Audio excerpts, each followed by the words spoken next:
Assalamualaikum warahmatullahi wabarakatuh. Bagaimana kabarnya anak-anak? Alhamdulillah, semoga kita semua selalu dalam lindungan Allah Subhanahu wa taala. Amin amin ya rabbal alamin.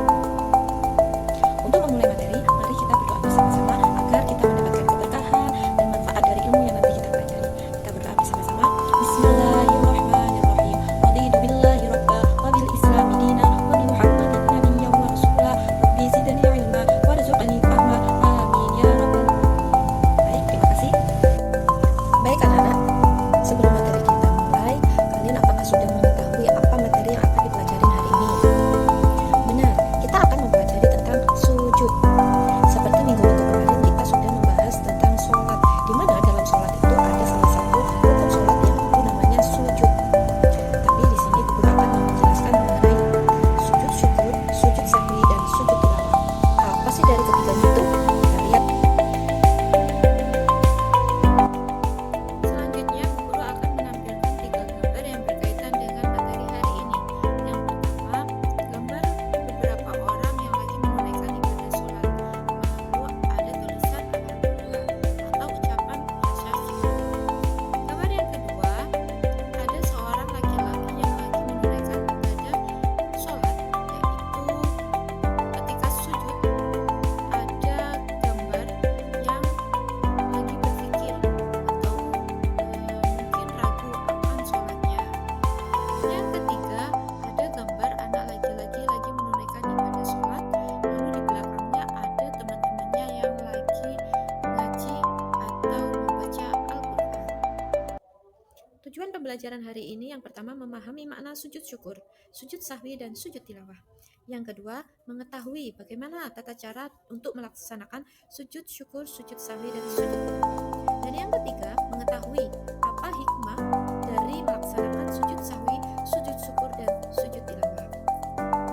Setelah kita mempelajari apa tujuan dari materi hari ini, kita bahas yang pertama yaitu tentang sujud syukur. Apa kalian sudah tahu apa itu sujud syukur? Baik, sujud syukur adalah sujud sebagai tanda terima kasih seorang hamba kepada Allah Subhanahu wa taala.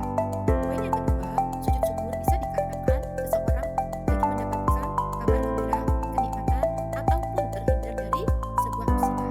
Poin yang ketiga, apa sih hukumnya sujud syukur itu, Bu? Hukum sujud syukur yaitu sunnah, karena Rasulullah pernah memberikan contoh kepada para sahabatnya.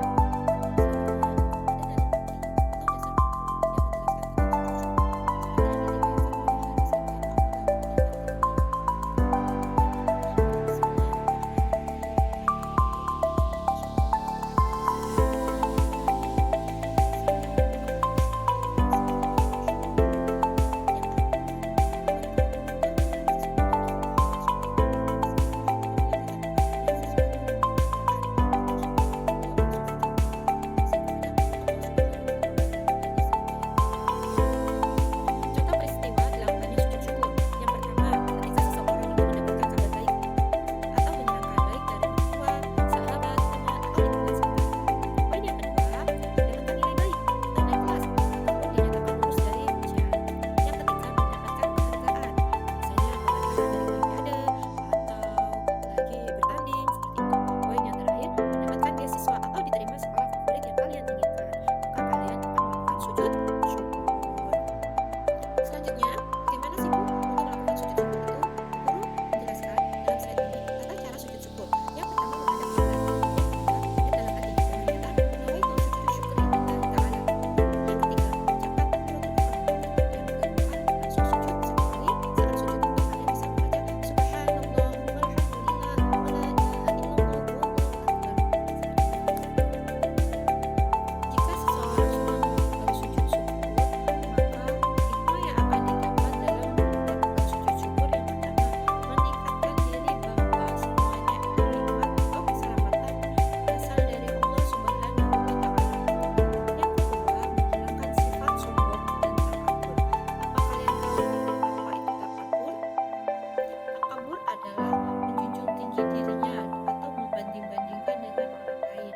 Seperti halnya dia merasa hebat, dia merasa yang paling benar di antara teman-temannya. Itu tidak baik. Terus yang ketiga, menambah kedekatan diri kepada Allah Subhanahu wa taala. Apakah kalian sudah paham mengenai sujud syukur? Baik. Baik, guru akan melanjutkan, yaitu materi selanjutnya yaitu tentang sujud sahwi. Apakah kalian sudah tahu apa itu sujud sahwi? Oke, guru akan menjelaskan ya secara detail apa sih sujud sahwi itu. Sujud sahwi adalah sujud yang dilakukan untuk mengganti kesalahan atau kekurangan yang terjadi di dalam sholat, baik itu karena lupa ataupun ragu-ragu. Apakah di sini ada yang pernah mengalami ragu dalam sholat? Misalnya kalian ragu lupa tidak baca kunut. Yang artinya apabila ada seseorang di antara kamu ragu dalam sholat, apakah dia telah mengerjakan 3 atau 4 rakaat, maka hendaklah ia menghilangkan keraguannya dan sholatnya diteruskan menurut kamu atau keyakinanmu. Kemudian hendaklah ia bersujud 2 kali sebelum salam. Hadis riwayat. Ada beberapa sebab orang melakukan sujud sahwi. Yang pertama, lupa tidak melakukan salah satu rukun sholat seperti ruku ataupun sujud atau yang lain. Yang kedua, sebabnya yaitu ragu atau lupa dalam jumlah rakaat sholat. Yang ketiga, lupa membaca doa kunut. Dan yang keempat, lupa mengerjakan tasyahud awal. Dan yang terakhir, kekurangan atau kelebihan dalam menjalankan jumlah rakaat sholat. Apakah di sini ada yang seperti itu? Nah, kalian sudah tahu. Jadi kalian harus segera melakukan sujud. Jika kalian termasuk salah satu dari sebab-sebab tadi itu, maka kalian harus mengerjakan sujud sahwi. Yang mana tata caranya? Yang pertama, itu bisa dalam keadaan waktu sholat, sesudah membaca tasyahud akhir sebelum salam apabila ingat atau menyadarinya. Jadi segera melakukan sujud. Yang kedua, ketika sesudah melakukan sholat, sesudah salam apabila ingat atau menyadari. Jadi cepat-cepat melakukan sujud sahwi dengan bacaan subhanallah la yanamu wa la yasbih. Selanjutnya yaitu tentang sujud tilawah. Sujud tilawah adalah sujud yang dilakukan karena seseorang lagi membaca ayat sajadah atau mendengar orang lain membaca ayat sajadah. Apa saja sih Bu ayat-ayat sajadah tersebut? Yang ada di dalam Al-Quran itu ada 15 ayat yang berbunyikan. Dan selanjutnya ada dalil naqli tentang sujud tilawah yang artinya Nabi Muhammad SAW pernah membaca ayat Al-Quran yang di dalamnya terdapat ayat sajadah. Kemudian ketika itu beliau bersujud, kami pun ikut bersujud bersamanya, sampai-sampai di antara kami tidak mendapati tempat karena posisi dahinya. Hadis riwayat Al-Bukhari. Bagaimana sih Bu caranya agar kita melakukan sujud tilawah seperti itu ya? Yang pertama, dalam keadaan sholat kalian cukup niat lalu melakukan sujud. Dalam keadaan di luar sholat kalian bisa niat lalu takbiratul ihram, sujud, duduk, dan salam. Dan bacaannya seperti ini: sajada wajhihi lilladzi khalaqahu wa syaqqa sam'ahu wa basaruhu bihaulihi fatabarakallahu ahsanul khaliqin. Yang selanjutnya yaitu hikmah sujud tilawah. Yang pertama, menunjukkan kepatuhan dan ketundukan kita kepada perintah Allah Subhanahu wa taala. Poin yang kedua yaitu menghayati keagungan Al-Qur'an dan mempraktikannya ajarannya. Yang ketiga, menjauhi dari sifat mengikuti setan yang enggan bersujud. Jadi seperti itu anak-anak.